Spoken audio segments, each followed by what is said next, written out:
अंदर जाता जाता है। तो उसमें जितना पानी अंदर आप भर सके उतना भर लें, फिर उसको बाहर निकाल कर नोजल को और उसको पेट को हिला के उस पानी को आप निकलने दें। तो इस तरह से आप अपने घर में भी कर सकते हैं जहाँ पर प्रेशर से पानी नहीं है।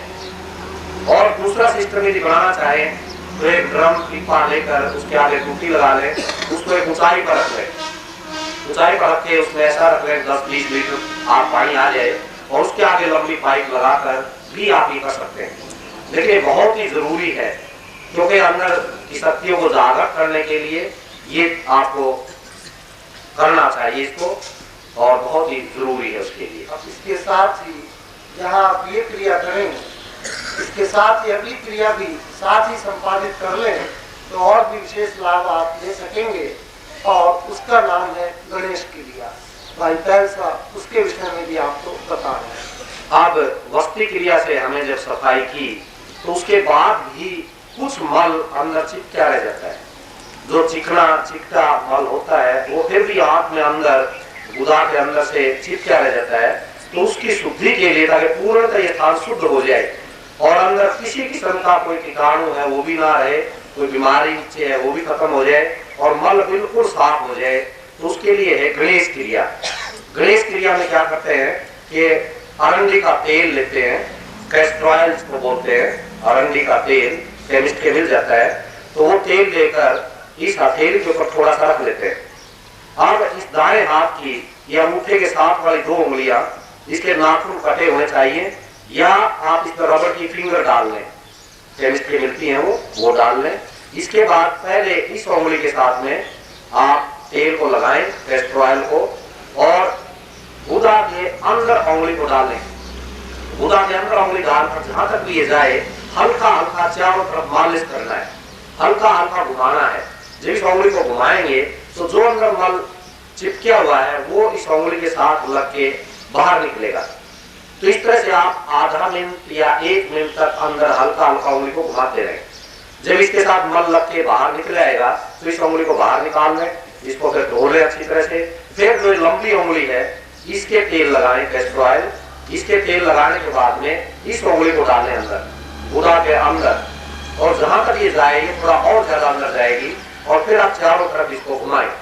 हल्का हल्का आपने घुमाना है, दबाव नहीं देना। तो इससे भी फिर और अंदर तक का मल निकल के साफ होगा, जो भी मल अंदर चिपका हुआ है उस तरह से बिल्कुल अंदर की पूर्णतः शुद्धि हो जाती है। और फिर दूसरी बात, तो जब अंदर उंगली को घुमाते हैं तो गुदा के अंदर एक इस दीवार के एक साइड में कुंडलनी शक्ति भी है, एक साइड में जो अंदर ये जगह है अंदर गुदा के अंदर, उसी के अंदर एक साइड में। तो जब हल्की हल्की उंगली आप अंदर घुमाएंगे तो उस कुंडलनी शक्ति में भी चेतना आनी शुरू हो जाती है, और उससे भी आप शरीर हृदय में कंपन और अंदर एक अलग ही अनुभव आपको शुरू हो जाता है।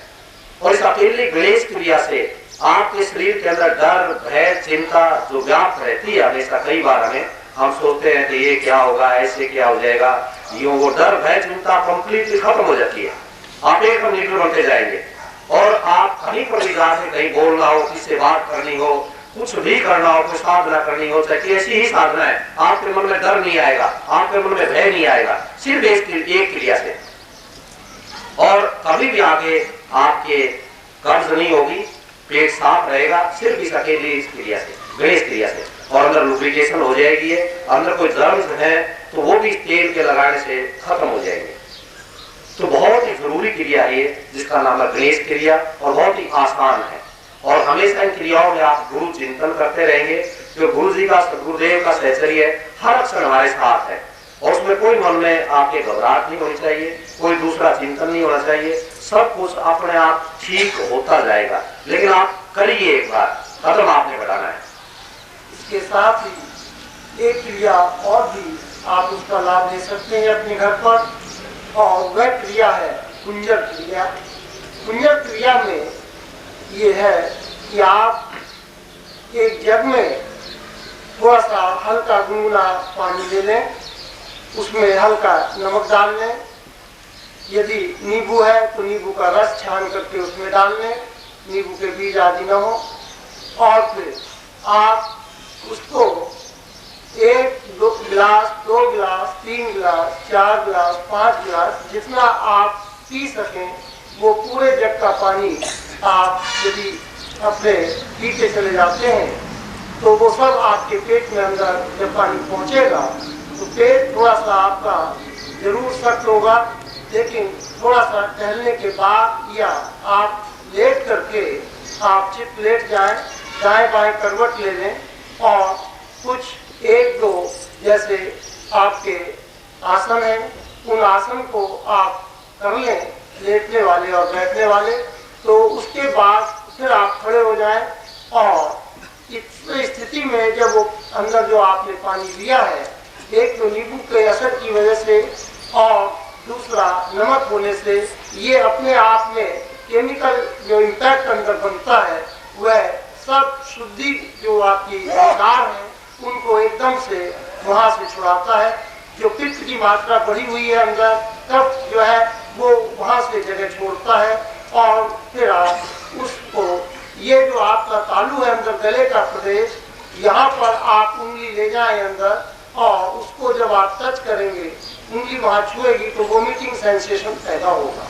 जब ये वोमिटिंग सेंसेशन होगा तो आप थोड़ा सा झुक जाएं, पेट को अंदर से खोल करके आप मुंह के रास्ते उस सारे पानी को निकाल दें, तो उल्टी कर दें, वो सारा पानी बाहर आ जाएगा। और जब पानी बाहर आ जाएगा तो आपके नाक से, आँख से भी कुछ पानी उस स्थिति में निकलेगा, वह गंदगी होगी और फिर उसके बाद आप शांत होकर के लेट जाएं।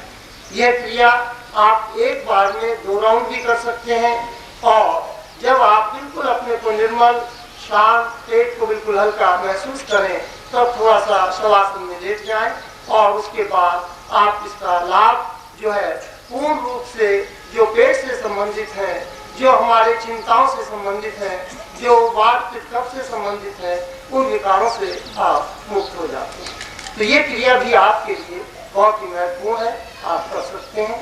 आज की इन क्रियाओं के साथ हम आपको कुछ महत्वपूर्ण जो आप कर सकते हैं अपने घर पर, ऐसे महत्वपूर्ण कुछ आसन भी, यौगिक आसन भी आज हम दिखाने जा रहे हैं।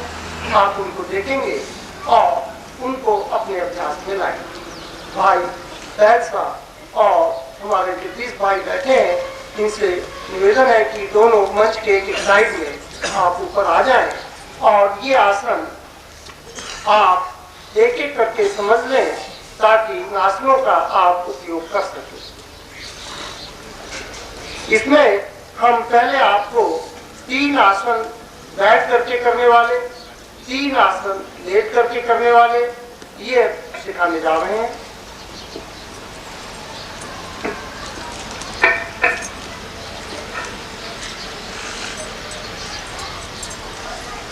जो साधना में हमें उपयोगी आसन है, साधक के रूप में मंत्र जाप के लिए, ध्यान के लिए, उसमें आपने पद्मासन का नाम पढ़ा भी है, सुना भी है और अभ्यास में भी लाने का प्रयास किया है। तो ये पद्मासन जो है किस प्रकार से लगता है और इसका क्या लाभ है, ये आप थोड़ा सा एक क्षण समझ लें। ये आसन जो है हमारा एक पैर, पंजा, एड़ी दूसरे पैर की जंघा पर स्थापित होता है। देखिए सामने भाई पैर साहब और हमारे दूसरे भाई डिमॉन्स्ट्रेट कर रहे हैं। ये स्थिति हुई अर्ध पद्मासन की। प्रारंभ में हम इसका अभ्यास करें और जब हमारा पैर दुखना बंद हो जाए, अभ्यस्त हो जाए, तो फिर पूर्ण पद्मासन यानी दूसरा पंजा और एड़ी दूसरी जंघा पर हम स्थापित कर लें और जितना हमारी कमर की ओर हमारा पंजा, उंगलियां जा सके उतना ले जाएं। एड़ी हमारी जो कोख है उसका चिपटी हुई हो, एड़ियां हमारी बिल्कुल जो है जमीन से लगी हुई हो और मेरुदंड सीधा हो, इस प्रकार से आप बैठेंगे। तो ये जो स्थिति है ये पूर्ण पद्मासन की है। हाथ की स्थिति आपकी दोनों कलाइयां दोनों घुटने पर, सीधे हाथ बने हुए, इस प्रकार से ये जो मुद्रा बैठने की आप देख रहे हैं मंच पर, ये पूर्ण पद्मासन की स्थिति है। साधक के लिए कुंडली जागरण यानी हमारे मन की वृत्तियों को एकाग्र करने के लिए यह आसन आपने योगियों को इस आसन में बैठे देखा, तो वो इसीलिए इसका अभ्यास करते हैं कि ये स्वतः कुंडली चैतन्य करने का आसन है।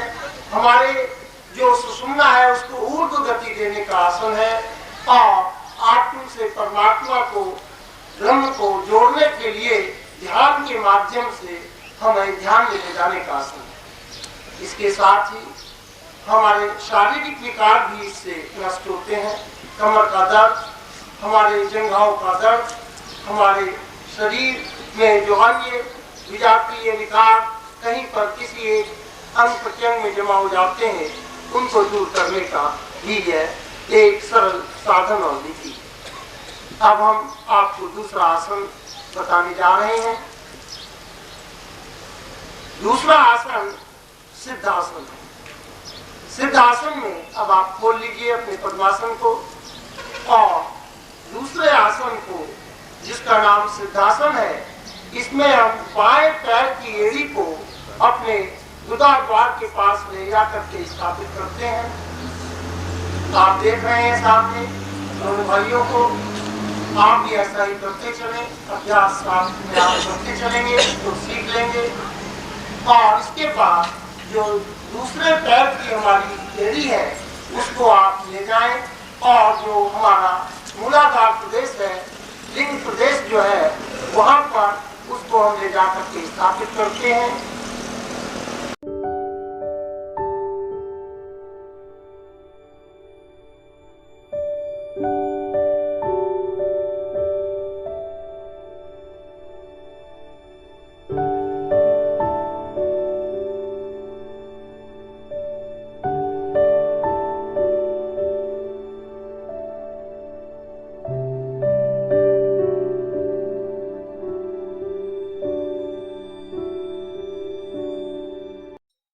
ओम परम तत्वाय नारायणाय गुरुभ्यो नमः। ओम ह्रीं मम प्राण देह रोम प्रतिरोम चैतन्य जाग्रय ह्रीं ओम नमः। ओम भूर्भुवः स्वः तत्सवितुर्वरेण्यं भर्गो देवस्य धीमहि धियो यो नः प्रचोदयात्।